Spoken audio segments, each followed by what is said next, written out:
Ya şu anda Antalya Kütüphanesi'ndeyiz. Antalya Kütüphanesi gerçekten çok güzel bir eser. Burada binlerce öğrencimiz, binlerce insanımız burayı kullanmakta. Ve şu anda kütüphanemizde 1000'den fazla da Azerbaycanlı vatandaşımız kayıtlı burada. Tabii Azerbaycan Kültür Bakanlığı'nın temsilcisi olan Azerbaycan Kültür Derneği ile beraber Kepez Belediyesi olarak işbirliği içerisinde biz burada bir seçki yaptık. Toplam 759 kitabımız var. Bunun 400 tanesi Azerbaycan Kültür Derneği'nden geldi. Gerisini de biz buradan koyduk. 359 tane. Toplam 759 tane kitabımız var.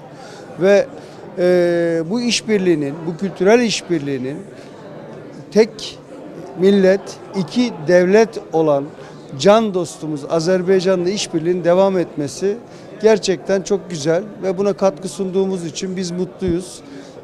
Onlar da çok minnettar olduklarını dile getirdiler. Güzel bir çalışma oldu.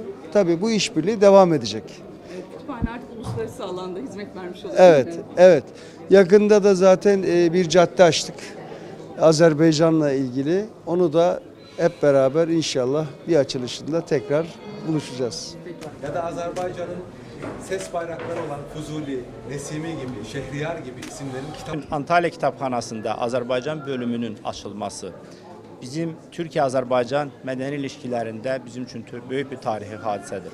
Təbii ki, Azərbaycan ədəbiyyatı, Azərbaycan ədəbi fikri Türk kütüphanelərində, Türk tədris müəssisələrində çoxsaylı əsərləri, kitabları vardır. Amma Antalya'da, Antalya Kitapxanasında bunun olması xüsusi özəl bir məna daşıyır bizim üçün.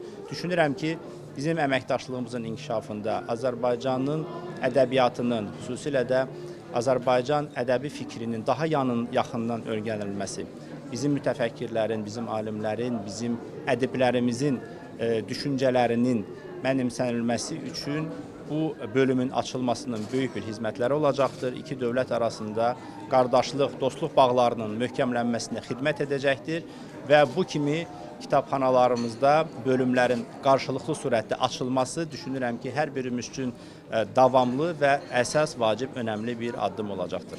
Xeyirli, uğurlu olsun.